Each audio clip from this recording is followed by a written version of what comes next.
Hello, hello. Thank you for being here. We are here for another book release party, and Alicia is here.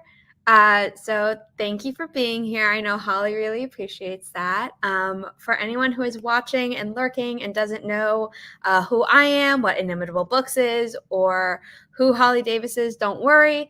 I'm going to get to that. So first things first, we are here to celebrate the book release of A Diamond Bright and Broken by Holly Davis. She is an author tuber. She is the founder of the Diversity is Lit book club.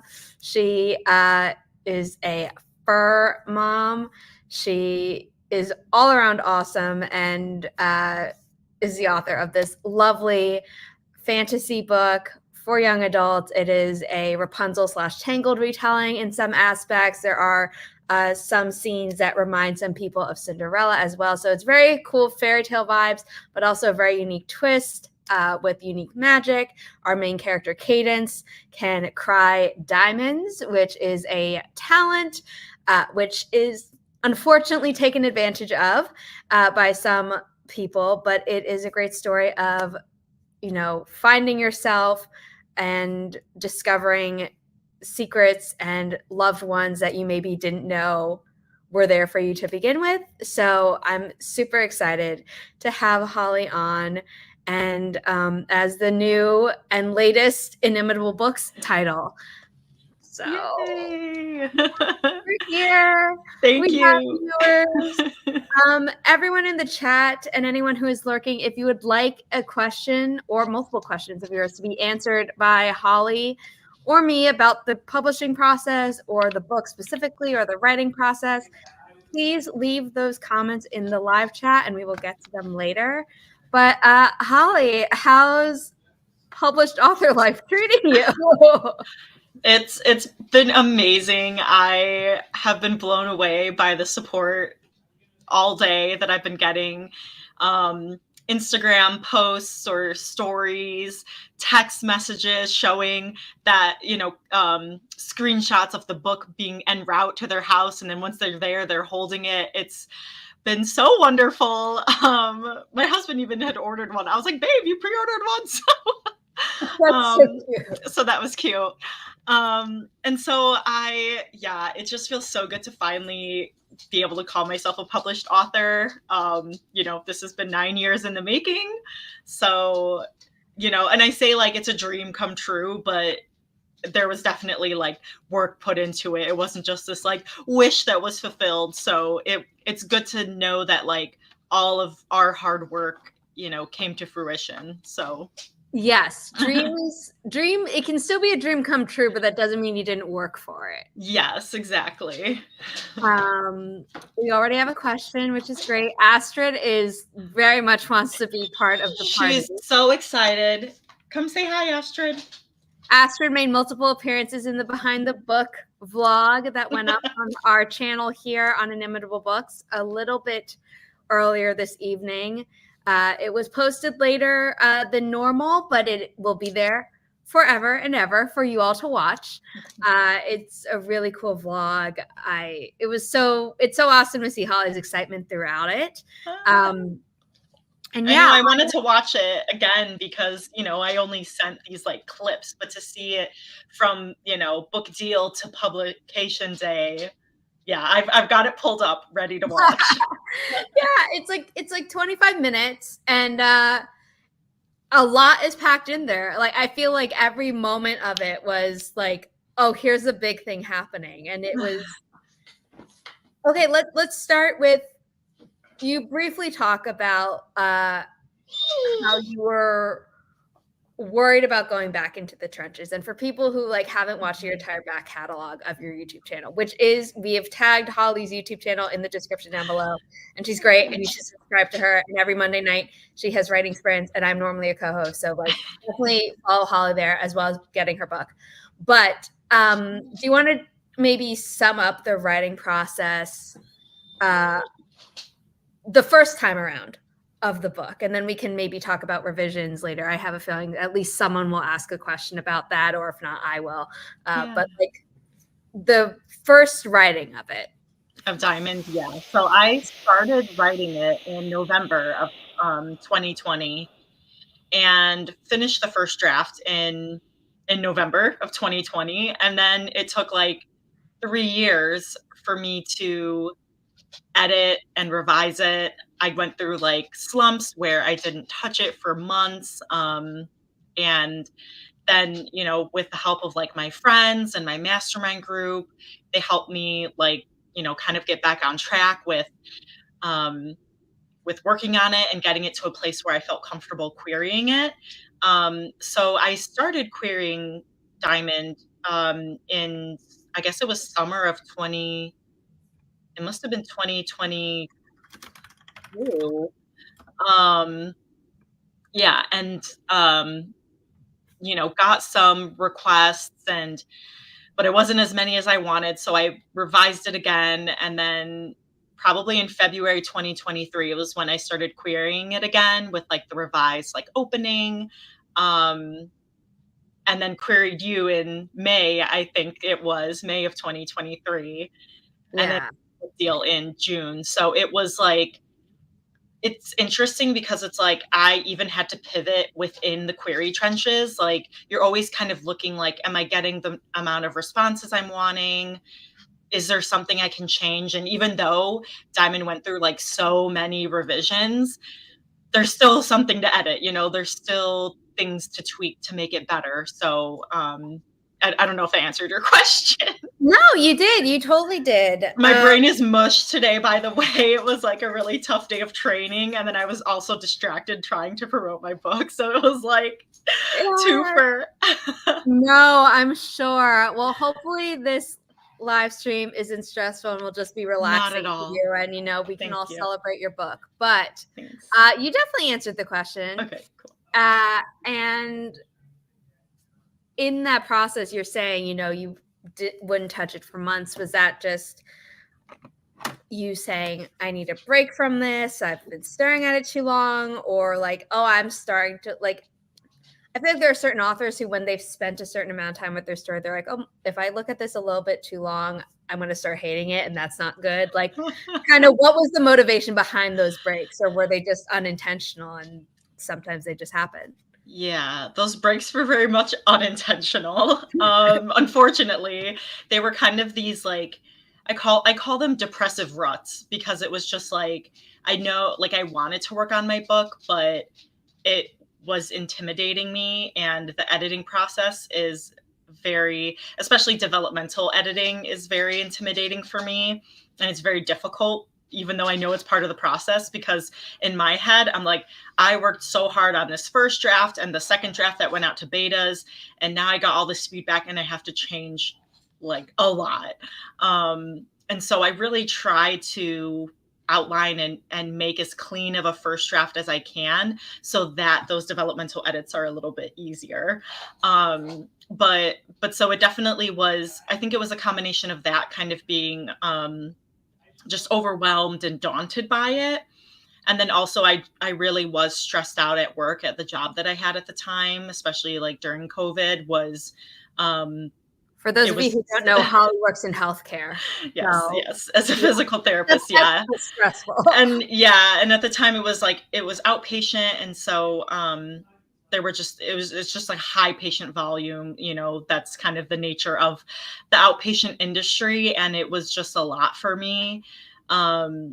So it was around like 2022 was when I was pivoting and trying to find another job, and that helped immensely because that gave me, because after work I just blobbed. Like I didn't have any like creative energy or capacity to work on my story, and I knew that was why. So that's why I was like, I gotta get another job because I want to work on Diamond, and like my body just won't let me. So thankfully I got a new job and got out of that and was able to work on it. But yeah, I try to take breaks like closer to the beginning of when I'm editing, and then as I get near the end, I'm like I'm so close, and just try to kind of like push through.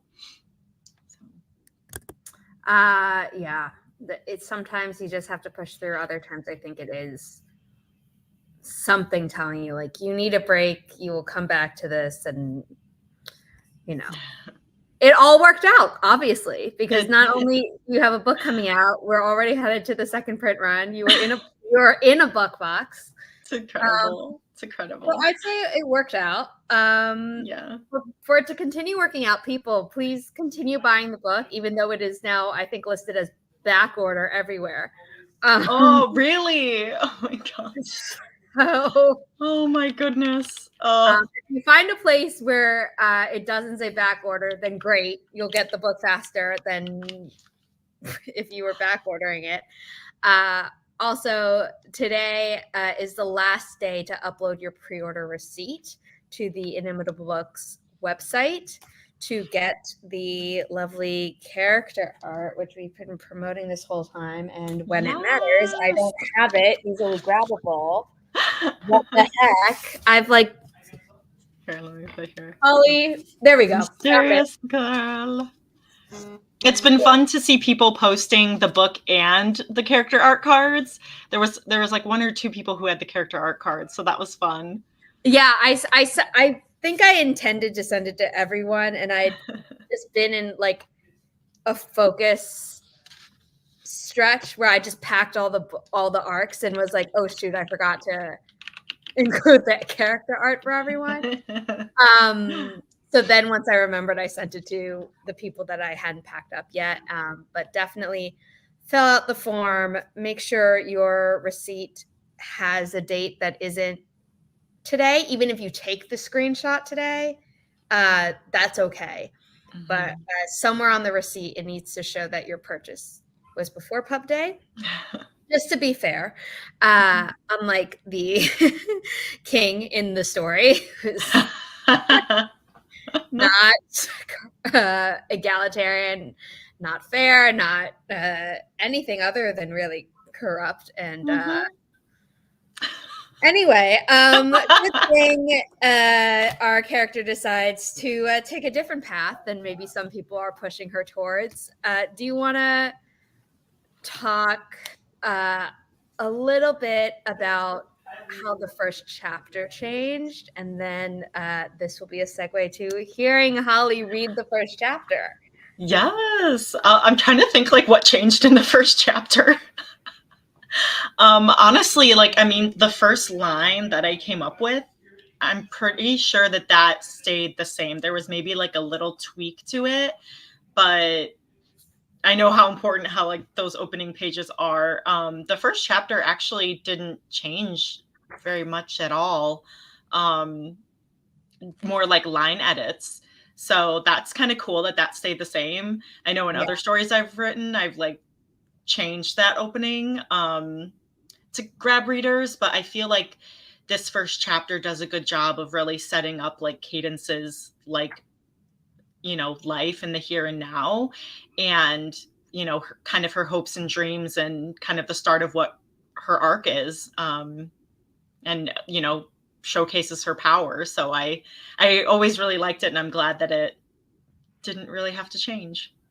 Yeah, I mean, the first sentence really gripped me from the start. From what I remember of editing the first chapter, I think there were a few instances where I was like, let's move some paragraphs around just so that we don't lose where we are in what's happening. But I don't think we really changed what was there. You know what I mean? It wasn't like, oh, we need to cut this whole section out, or you're missing a whole thing and we need to add in a ton of stuff. It was mostly just like finessing it. So yes. And with that said, we're going to play a recording of Holly reading the first chapter, because she sent me this months ago when I had asked, like a camp. And then, I forgot. Totally forgot I sent that. Yeah. And then, you know, just with like a lot of other things happening with the company, and it didn't seem like a right time to post it. But now we're going to play it. We will be posting it separately from this live stream, maybe in a few days, maybe next week, to keep the party going.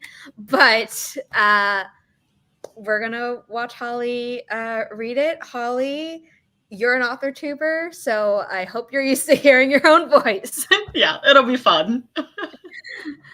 Okay. Hello, everyone. I am Wright Holly Davis, also known as Holly Davis. I am the author of A Diamond Bright and Broken, which is releasing November 5th, 2024 with Inimitable Books. I'm super excited to be sharing the first chapter with all of you, so I hope you enjoy this live reading. Chapter 1. If my tears hadn't paid for this mansion, maybe I wouldn't feel so bitter about living in it. But they did, and so I hate it. My parents decorated the hallway with everything they wanted in a home. It's all a bit excessive. When there are hungry and homeless people in Serency, or those who can't pay for medical care, having anything extravagant feels selfish, wasteful. We, really any of the upper class here in Norvale, could be making a difference and helping those in need instead of hoarding it all. But I get no say, because my diamond tears belong to mother and father. A lush carpet lines the floor. Custom pottery sits on pillars as tall as myself. Silk curtains adorn tall windows so pristinely clean, I swear I could reach right through them. Wrought iron sconces burning cinder rose-scented candles light my way. As I walk down the hall of the grand foyer to my parents' room, a sense of dread settles like a stone in my stomach. Unlike most people, I don't shed regular tears. Instead, the hard, tiny gems fall from my eyes, diamond tears, my blessing and my curse. The colorful drapes hanging from the ceiling are the most recent addition to this absurd collection of unnecessary belongings. Don't get me wrong, I don't mind luxury, but not at anyone else's expense. It jolts me back to the time I was 5 years old and mother wanted a new jewelry set. Cry for me, Cadence. Do it for mommy. My diamond tears have always caused me sharp, intense eye pain and occasionally cut my cheeks as they spill over. Until that day, I hadn't reached a breaking point. But that time, when I begged mother to stop, she refused and said I mustn't love her enough to give her what she wanted. And so I cried until my eyes turned bloodshot and I couldn't open them for days. My gut wrenches at the memory, yet I continue my trek and pass every painting on the wall, knowing full well where they came from, who bought them. I was 10 when father wanted to replace the collection he'd gotten only the year prior. We have to impress our guests. Don't worry, it will all be over soon. Except I'm 16 now, and it's not over. It will never be over. Not as long as I need to help my sister Al. I approach the laughter that echoes from the door of my parents' room, open just a crack. A pattern of silver swirls coats the doorframe, and that pit in my stomach is now an anvil. All our doors were plain before mother complained that Lady Amatsu was showing us up with the most gorgeously decorated doors in her house.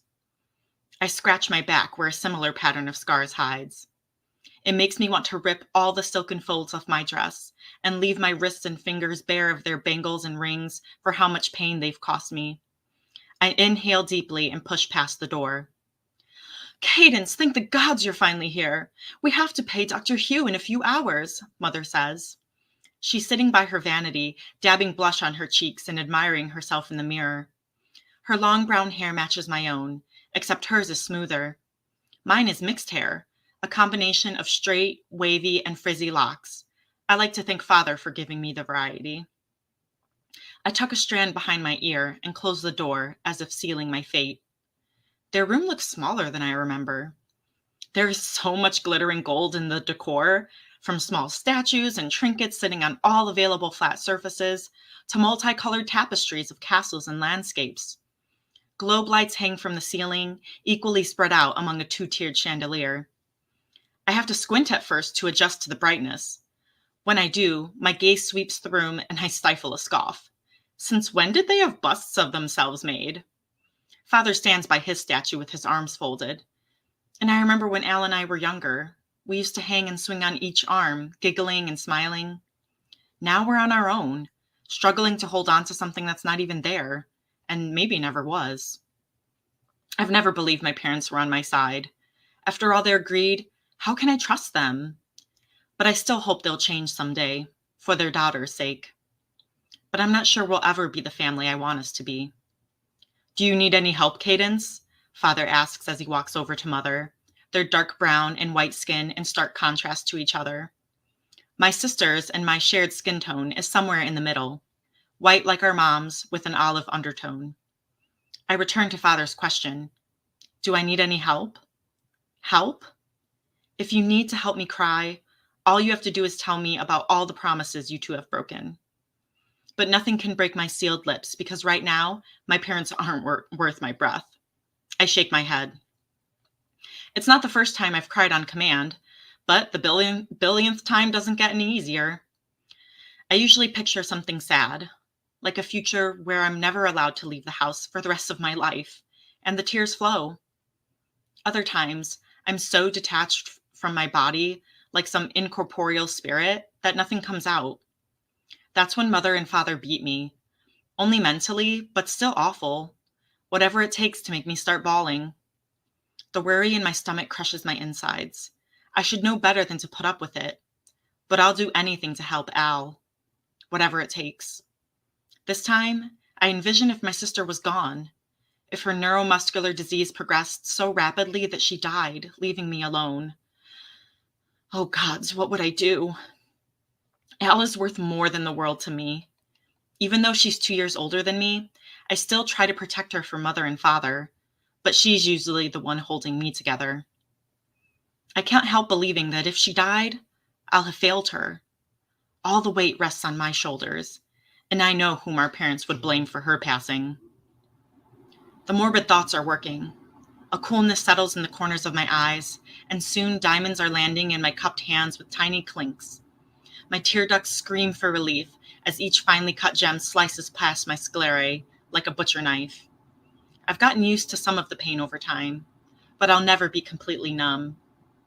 I finish lamenting over my sister's imagined death, ending the torturous flow of riches. My eyes burn and my cheeks ache as if I'd been crying normal tears, the way Al looks when she cries. The diamonds in my palms reflect the light of the other jewels and trinkets overtaking the room, mocking me. I release them into Mother's hands, her delicate fingers with long painted nails closing over them like claws. Her eyes glint even brighter than the diamonds do. Father flashes his pearly whites and pockets some of my tears for himself. Thank the gods again for your gift, he says. A familiar refrain so cold and lifeless, it only makes me shiver. Gift? This so-called gift has brought me more than physical pain, has forced me to cry in private, live in complete privacy. No one can know about it because then they'd want to use me, take advantage of me. At least that's what Mother and Father say. Isn't it funny how they're doing the very thing they're protecting me from? But I don't voice any of my thoughts. I just nod and exit the room, wondering if they realize I hadn't spoken a word. If you'd like to read more and find out what happens with Cadence and Allegra, then you can pre-order A Diamond Bright and Broken today. Thank you for listening, and I hope you enjoyed. That was so good. I love how you read it. I totally forgot. It was giving me chills.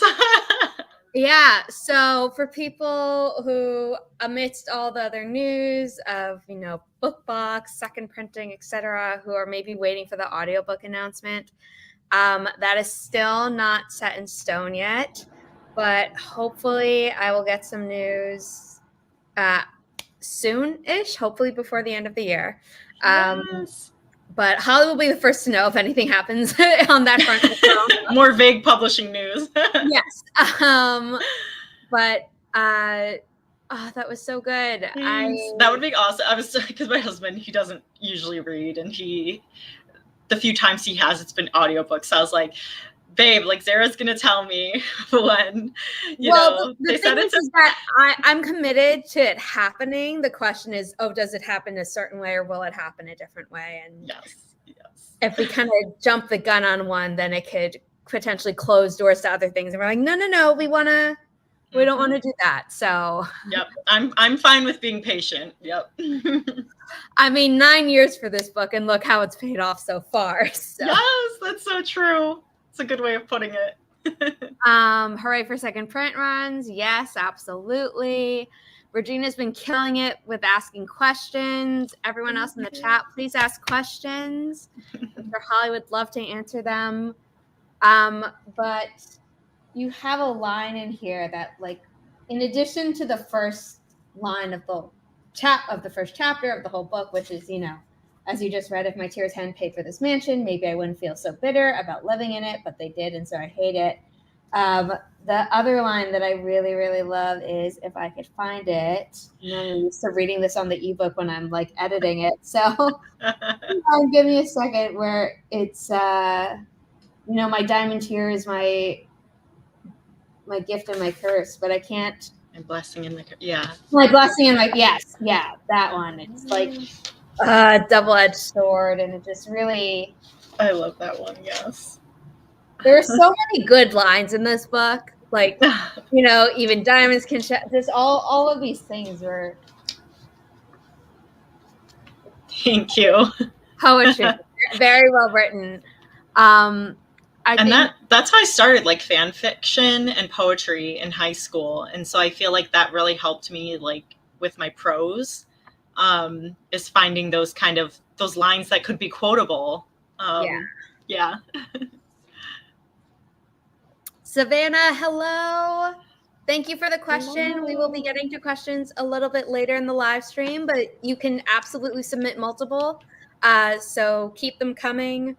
Brilliant concept. No pun intended. It's okay if the pun is intended. I love it. I love it. I mean, it's so fun. I really loved doing the silver underneath. Oh, I'm obsessed. So obsessed. And your reaction once you realized it was embossed as well, the unboxing video was I was like, oh my God, she likes it. She really, really likes it. That was very much in real time reaction. Yeah. And, you know, and I'm yeah, it's all just in real time. So it's fun that you guys get to experience that with me. My twin who helped me get through this. Well, and there's lots of people in this yes, that are in the comments that have helped me. Yeah, but you know, a twin is special. Yes. Dedication, look at that. Yes. Love my Twinkie. Happy release day. Yes, yes, yes. Thank you. Do you want to talk a little bit about the map? Yes. This was done by Grayson Wild. I love the map. I don't know if I ever like said it, but when I was first doing it, I kind of based it off of like the shape of a heart. So it's a very Balabi heart. But it's fun because you can go along Cadence's journey and follow the map and get an idea of like where she is and where she starts and where she's headed. You know, there's some places on the map that you won't see until the sequel. So that we'll revisit more in the sequel. So it's kind of fun, like that we get to touch these different, you know, places that are on the map in the story and then expand upon it later. Yeah. I love everyone who is guessing, like, oh, is it a sequel when we were posting about the vague publishing news? And we're like, no. And then I realized like we had never like publicly said like, oh, the sequel is a thing. Because you said in your live streams that like, oh, I'm writing the sequel. And I now realize that people were probably assuming that like, oh, Holly's hoping. And we're like, well, we're headed to a second print run. So the sequel's like locked in. Yes. I never like thought it wouldn't be. That's why I'm just like, yeah, I'm working on the sequel. That's the next thing. Yeah. But that was really cute because, you know, people wanted a sequel for you and from you.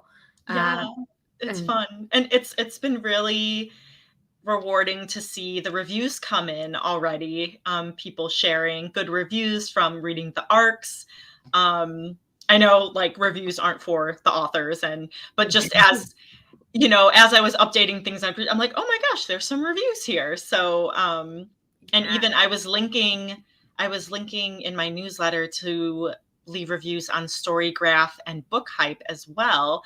And then I saw there was a review on Book Hype. I'm like, I did not even know this lovely review was here. So I screenshotted it to share. So that was just kind of a surprise. I was like, oh, I wasn't expecting there to be a review on here. Yeah, I know. I love Book Hype, but even I had forgotten to check out if any reviews had gone up there. Yeah. And then I think that I find them for Inimitable Books titles on there. Like I put Inimitable Books titles on Book Hype because I actually I adopted Book Hype early enough that they're like, hey, do you want to be a librarian to like add and edit titles? I was like, yes. Oh my gosh, yes. Please. But I like so rarely see reviews on there because people are like, what's that? And I explain and they're like, oh, I like Storygraph. I'm like, that's your thing. Yeah, I can't remember if it was either Storygraph or Book Hype where then they were showing like coming soon and like Diamond was on the front page. I was like, oh, because they had like November 5th release, and I was like, I wasn't expecting that either. So even just seeing that, like, I mean, there's so many things that like I was looking forward to once I became a published author, but then there's things I wasn't expecting, like, oh my gosh, like seeing someone post a reel about my book or seeing you're number 2 on Book Hype under the coming soon, and the coming soon is all November 5th. So you're like number 2. That's amazing. I just took a screenshot of it. Oh, cool. You know, I totally forgot. Yeah, I'm going to ask you for it. Yeah. So I got that screenshot, and yeah, I'm very happy for you. It's not just like, oh, I'm your publisher and I'm, you know, happy because it's good for the company. Like, I'm really happy for you and this long journey. We have Kaufman in the chat. Oh, yes. Thank you. I know he said he was going to pop in. Yeah. Okay. If anyone has questions for Holly, keep them coming. And Kaufman said someone yesterday in his stream mentions, oh yeah, like a Diamond Bright and Broken's releasing tomorrow. And I was like, oh, that is so, thank you for telling me that. Like, oh, that's so sweet. Yeah, that's so fun. I love that. Yes. Okay, so in the Behind the Book video, which is up on our channel, and I will link in the chat so people can go watch it after this if they are so inclined. Yes. You show off the really cool goodies that you're going to be giving at your book event. That's right. I forgot I sent you that. Yes, I love that. It was so cool to see. And one of the things is another piece of artwork of characters. And you said it's, you know, one of your favorite scenes at a certain event. Do you have a list of favorite scenes? And if so, what's another one that you love? And it can be later in the book, but you have to describe it without spoiling stuff. Ooh, that's so good. I think a lot of my favorite scenes also involve the ones with Cadence and Allegra in it, because Allegra, you know, is one of the beloved like side characters. A lot of people love her. I love writing her. And so, you know, just that sister bond was just so fun because I never wrote that in any of my stories. Oh, yeah. Yeah. That's why I like Diamond so special, because like I wrote, like, this book has like the most of myself in it, even though other books had a piece of me, but this one has the most of me in it. So I felt like it was, just really special to have those scenes, because it just shows like it's heartwarming, and then there's lots of fun and banter, sisterly banter, and then it just really shows like why Cadence is doing everything that she's doing throughout the whole book. So yeah, I think a really sweet but also like sad scene is when they're sitting by the window and Cadence is like describing to the reader, like, here's a game we made up and it's fun for us, but the reason we made up this game is because we can't leave. And I was just like, Oh, at least you have each other, but oh my God.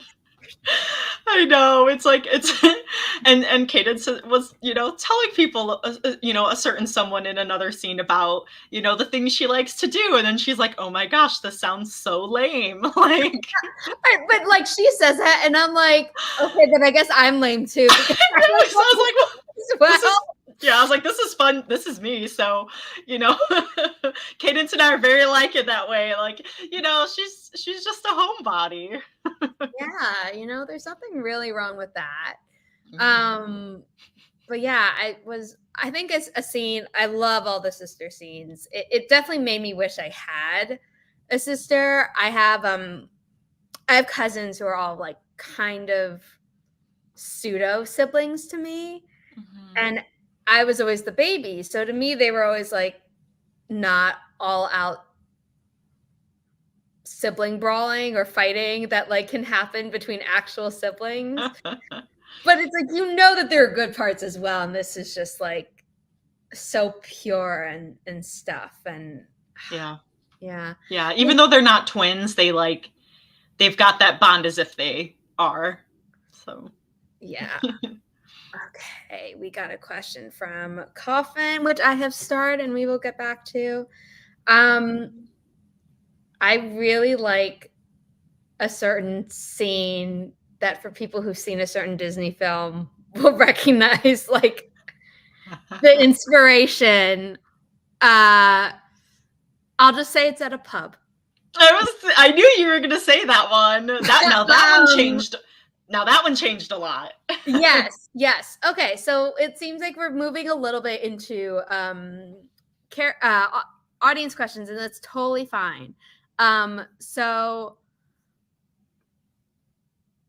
Oh. a Yeah. developmental edit, this was something that actually came later because it was something that I thought of and then thought, was like, no, you know what, it's okay. We don't need to change it. And then I was getting an extra pair of eyes from someone who was volunteering to read through the story just to be like, oh, did you miss this comma or whatever? Because I am human. And even, running it through Pro Writing Aid and Grammarly, not the AI function, before the AI functions were Yes. ubiquitous, like they miss stuff and I miss things as well. So just trying to dot all our I's and cross all our T's. And the person was like, this feels a little bit too easy. And so I went back to you with that note and you changed it and you were very gracious about it. And which was, I was like, oh, I know this is late. I'm so sorry. This is a bit late in the game, but if you want to describe how that changed, without giving away too many Yeah. spoilers. Is that the pub one or another one that I'm thinking of? When they first meet the pub people.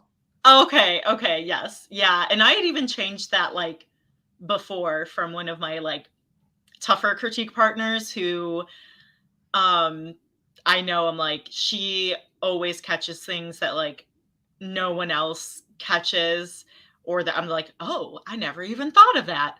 Um, but yeah, things were a little, and it was even easier before, before you got, because I made it harder, and then it still needed to be made harder.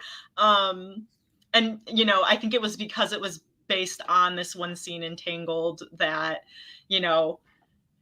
was made a little bit easy for Rapunzel. Rapunzel, and yeah. Yeah. So but that one changed it a lot too, just with just being in that scene a little bit more. And it was better because it grew certain relationships, it showcased it had some foreshadowing, some politics, it had a lot happens in that scene. So Yeah, it pulls heavy duty. It's it like does. it's like a little.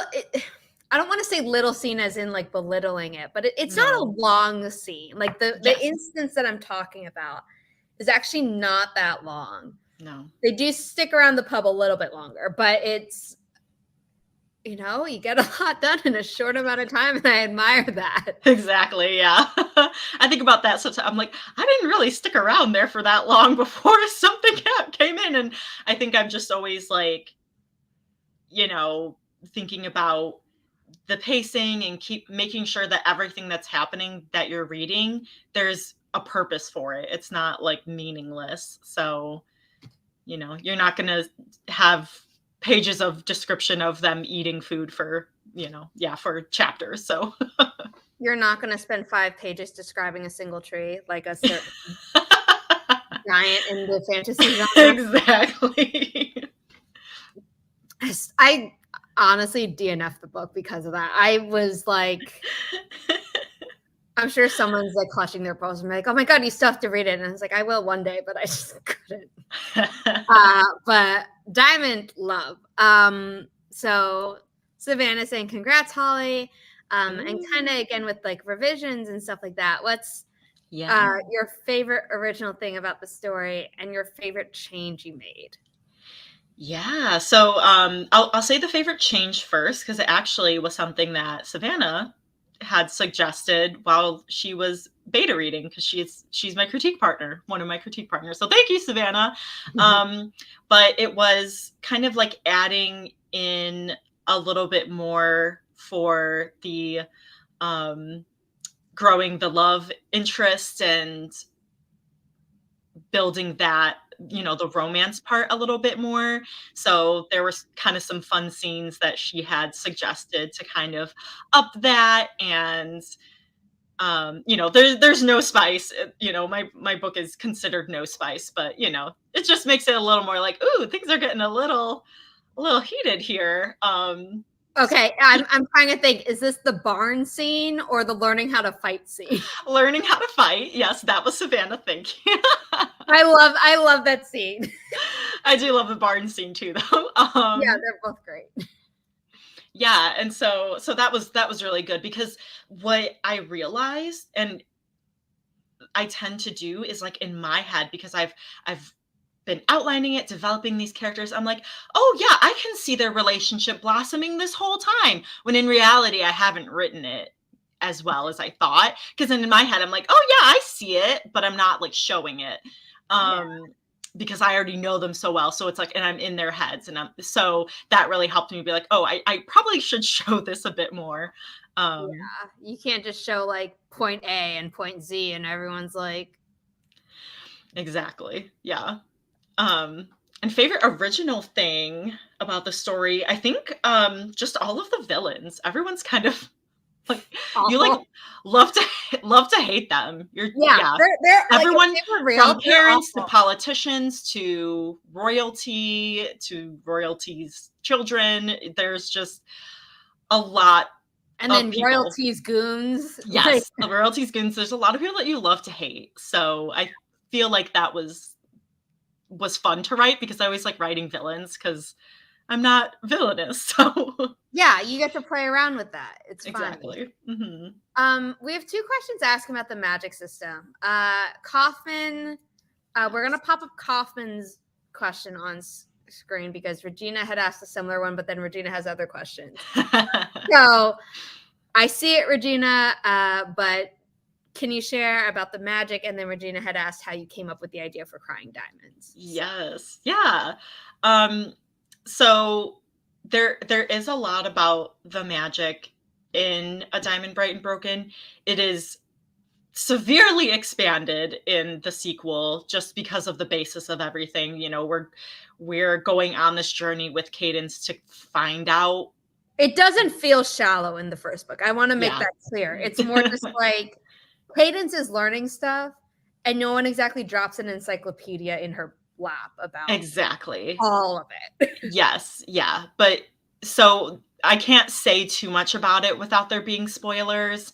But you know, there are mages that have different magical abilities that you will find out. And you will find out how they get them. And yeah, I'm sorry, this is very cryptic, but I actually, you know, I want you to figure it out as Cadence does in the story, if that makes sense. I don't know if that makes sense, Sarah, or if there's anything you it feel like does. I could share. I think what we should go off, like, take away for people who haven't read the book yet is that there are unique powers to the different mages. It's not like, oh, you're a mage, so everyone has the same power. Yes. But the underlying reasons why are not fully explored yet. Yeah. Yeah. Yes. And then Regina's specific question of like, how did you think of Crying Diamond? Like, that's such a when you think about it, it's horrific. And you know, in the chapter that you read, we hear about how painful it is. So where that came from? That is like purely just like random writer brain.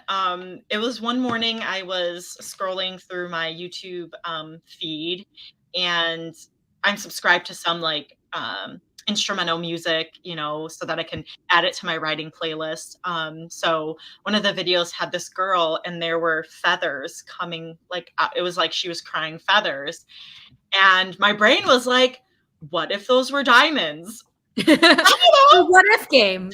So I was like, so I wrote that down, and for a long time the book was called Diamond Tears. Diamond Tears, yeah, Diamond Tears.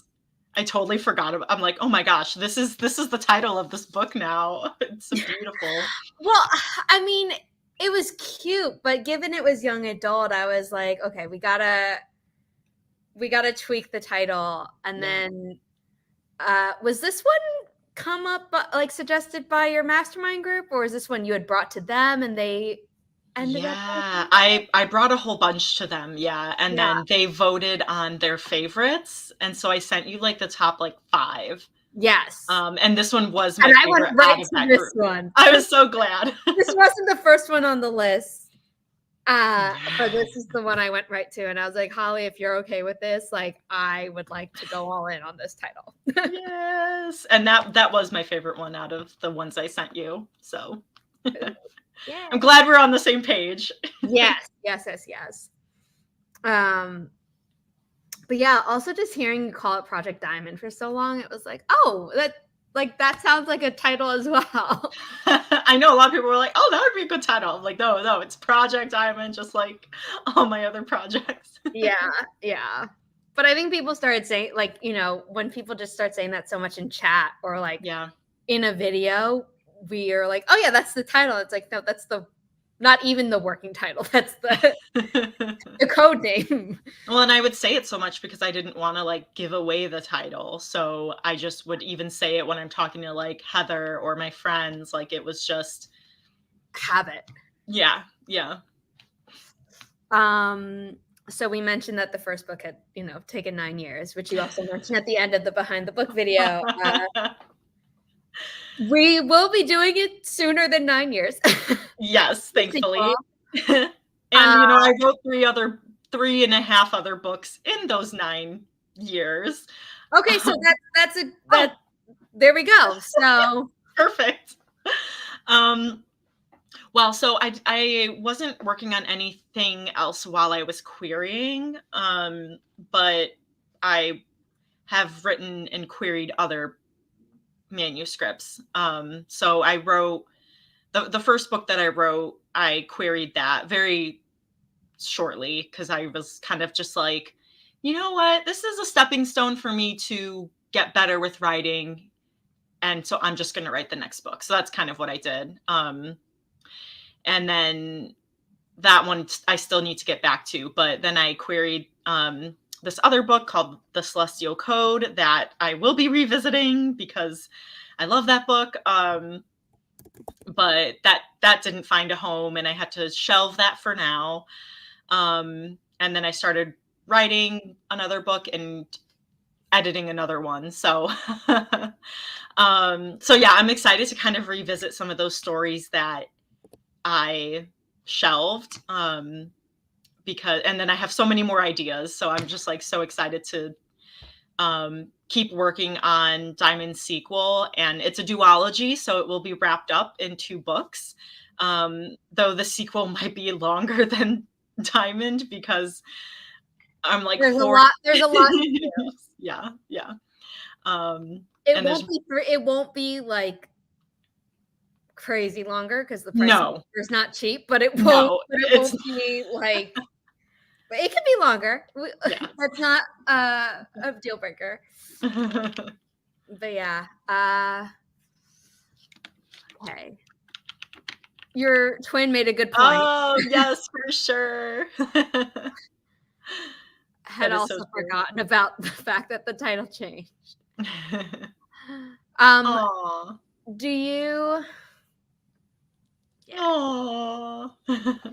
um so when you were working on these other projects, were you working on them simultaneously in any capacity, or were you like, I'm going to work on this and I'm going to move on to something else and move on to something else? Yeah, so I would try to line up my writing projects so that I could draft something new every November.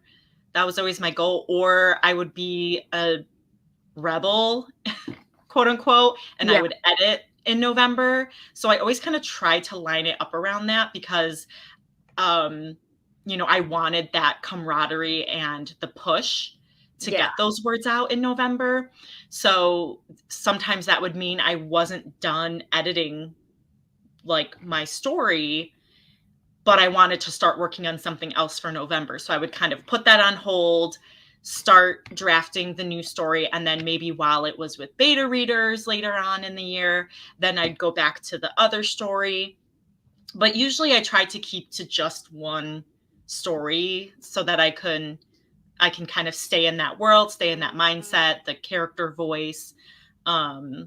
But yeah, because of the timeline, it made me kind of shift things around a little bit. Yeah. So I'm trying to remember the last video that you've mentioned, like writing or wanting to write middle grade fiction, but like, Yes. how do you balance that in your head? The transition, your debut is young adult. Right. So what's that like writing for two different age categories, even if you're only published in one so far? Yeah, that's a good question. So yeah, I was outlining my first middle grade fantasy and put that on hold so that I could go back and revise Diamond before I started querying the second time around. So it was my decision where I was like, oh, I really want to work on something new, but I gotta just sharpen Diamond up a little bit. Pun intended. So I never finished outlining that, but I'm really excited to go back to it. And I think it'll work out for me switching, either back and forth or whatever between middle grade and YA, because I read a lot of middle grade too. And so I've kind of learned both like the YA and middle grade voice, like and I've done a lot of research, read books, and watched like author tube videos. I haven't been watching those because I've been focused on YA for the, past 2 years. But I feel like I kind of know what that genre is more like and what middle grade characters are focusing on and a little bit more of their voice. I know I probably still need to do a lot more research for that, to make sure they're not too old or too young sounding, but I feel like I'm up for the challenge and can balance that well. So That's I love that. Let's see. I feel like I could talk to you for hours. We're almost up at the hour mark. So if anyone else has any other questions that they want answered live, obviously, like I said, Holly's live every Monday, basically every Monday, except when she goes to a whole other continent for a wedding and has to deal with jet lag and things like that. But yeah, but I'm usually there. yes. Any other questions? Get them in. But Holly, just so happy for you. So many great things. Upload your receipts, your pre-order receipts, so you can get the awesome art. If you haven't told your friends about the book, let them know. Even if they can't buy the book, ask them to add it on like definitely Goodreads and Storygraph, because I know they both have social functions built in, where if you add a book, then other people can see that you've added the book. Book Hype hasn't done that yet, but maybe one day. But do that. Also, if you go to a website and they say this book is like currently out of stock or like on back order, don't let that scare you. If anything, that is where we need you to be ordering more, so they know to continue ordering copies. Recommend it at libraries, tell all your friends to recommend it at libraries, and things like that. Yes. But okay, here's a question. What did you do to celebrate? Oh goodness, that's so funny. That one of my author friends was like, "What are you gonna do?" And I'm like, "Well, I'm, my brain is kind of mush right now." So, but my husband and I got Taco Bell. Yes. There's actually good options for vegans there with the black bean substitution and such. So, and we we got this $1 deal. So. You know what? If it makes you happy, who cares how you celebrate? Oh, it did. And it's fun at work, since I'm in training every day, we have a new theme. So we change the background of our teams of what the theme was. So it's, favorite movie, favorite candy, and then they had guilty pleasure yesterday. And so my background was Taco Bell. So, I'm very consistent. Love that.